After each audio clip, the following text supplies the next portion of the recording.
Hi everyone, it's Marisa from BumblebeeApothecary.com, and today I'm going to talk about histamine intolerance.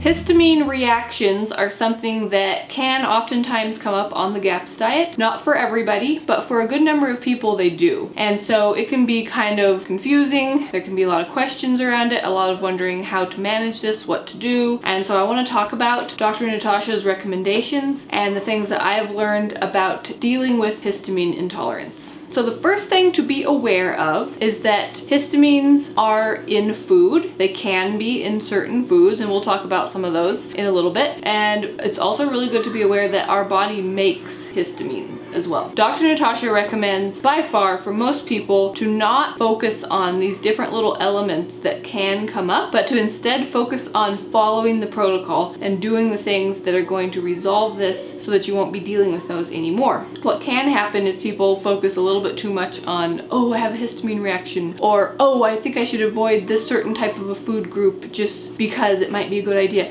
I mean, sometimes there are situations when we need to, for really, really tough situations where progress isn't happening after 2 years or something like that, where we need to dig a little deeper. But for most of us, that's not the case. We're just trying to get started with the diet. We're trying to make our way first through those 2 years and kind of see where we're at and all that kind of stuff. And so for the majority of people in that situation, her recommendation is push through. Don't focus on these different little tangents that you could go off on rabbit trails with and things like that. So that, I know for me, just makes it so much easier. You can just take a deep breath and focus on making your food the right way and enjoying it and, you know, enjoying the benefits instead of overthinking things a little bit too much. So then what happens if you do find yourself with some symptoms of histamine reaction? So you want to first think about how severe are the reactions. Is it something that's kind of uncomfortable, but you're pretty much okay, and it's not like you're miserable and, you know, can't deal with it? If you're pretty much okay, it's kind of uncomfortable, it's there, then Dr. Natasha recommends just pushing through. Keep doing what you're doing. Don't change anything. If you are miserable, you can't cope, you can't live your daily life, then she recommends taking out fermented foods for a while and taking a probiotic supplement instead, a very clean, high quality one without fillers and different things like that. I will link a couple that I really like down in the description box below. And then focusing on meat stock. So whether the symptoms are severe or more mild, this is going to be advice for everybody, this next bit. Meat stock. So meat stock is what seals the gut lining. That's what Dr. Natasha says. And the histamine intolerance happens when you have leaky gut. And so in order to stop the histamine reactions from happening, you need to seal that leaky gut. So meat stock, meat stock, meat stock is what you want to focus on. And the good news is when you focus on these high recommended amounts of meat stock for a concentrated period of time, then you are over it and you don't have to deal with it anymore. So usually it takes people about a month, 21 to 31 days usually, of concentrated focusing on, for adults, 4 to 6 cups of meat stock a day, for kids 2 to 3 cups, and for infants about a cup. So you focus on that for 21 days, 31 days. You should have it resolved. Take away the fermented foods if you're really uncomfortable. Do the probiotic supplement instead, and then get in that meat stock at that amount for a full 21 to 31 days. That, in Dr. Natasha's experience and my experience, resolves it. Then at that point, if you did need to take out the fermented foods, you can start again with slowly starting with those. You may have to start off with a really small amount. Some people have to start with a teaspoon of fermented food. Some people have to start with a drop. For some people it's somewhere in between. For some people it's even a drop diluted in a larger amount of soup or something. Wherever you need to start, that's really good. It's easy to kind of get discouraged if you have to start with what feels like a smaller amount, but it's actually not a reason to get discouraged. It's a really good thing. It means that you've found strains that your body is weak in, and that now you know which ones you need to work up and build up. So you just start from whatever amount you need to and slowly, gradually increase. And it's also important to remember to start with just one fermented food at a time. That way you can easily tell what's causing what symptoms and when to slow down or back up, or when it's okay to increase. Another really important thing that I want to talk about is the meat stock that we use for sealing leaky gut. And one of the main reasons that we use meat stock on the GAPS GAPS diet and not bone broth is that meat stock, when it's made properly, is low in histamine or doesn't have histamines, especially if it's freshly made. So bone broth is high in histamines, and so we want to make sure that we're making meat stock. We want to make sure that you have meaty bones, so raw cuts of meat with bones in them, preferably joints and or connective tissue that will give you that nice gelatinous meat stock that has all those nutrients for sealing leaky gut. Those cooking times are 1.5 to 3 hours for poultry, and then 4 to 6 hours for beef, lamb, game, bison, pork. Some people who are really sensitive find that they do better with a certain type of meat than another, and that's okay to go with what is working for right now. But as healing happens, as you're following those really important steps of sealing that leaky gut with meat stock, then eventually you'll want to,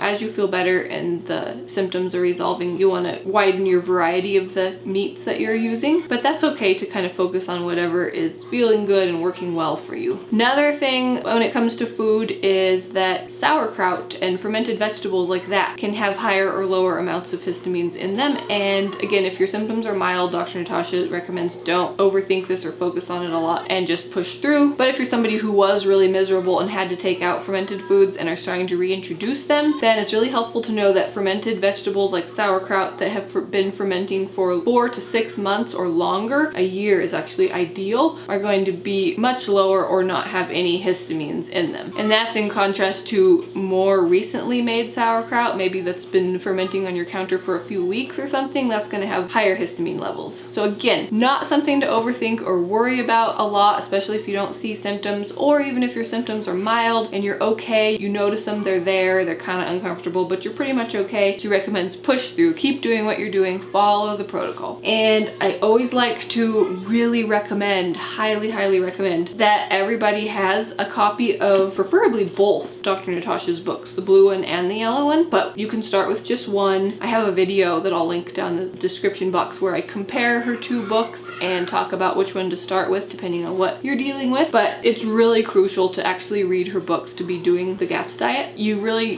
how are you going to do something if you haven't read the manual, right? Yeah, it's super important. They're really written for everybody. They're written to be easy to understand. She really explains things well. I really enjoy reading these. I think they're a fun read. It's just so fascinating. You learn so much, and it's empowering and encouraging, and I always feel just so inspired after I read her books. I'll have a link down in the description box where you can grab one or both of her books as well if you're interested. All right, I hope that answered a lot of questions for you, and I hope that you found it helpful. If you have further questions, feel free to leave me a comment down below. If you have longer questions, feel free to reach out with a message on Instagram or an email. I have my contact information down in the description box. Also check out that description box for links to free ebooks. I have a free GAPS diet getting started guide down there. I also have links to my other programs. I have a 30-day meal plan for the GAPS diet. I also have a full program where I guide people through the entire GAPS diet that can include one-on-one coaching. So check out that description box for links to all those things. If you did like this video and you found it helpful, give it a thumbs up. Share it with anybody who you think might find it helpful. And if you're new to my channel, please hit that subscribe button. I get out 2 new videos every week on nourishing recipes and natural living. Thanks so much for watching. See you next time. Bye.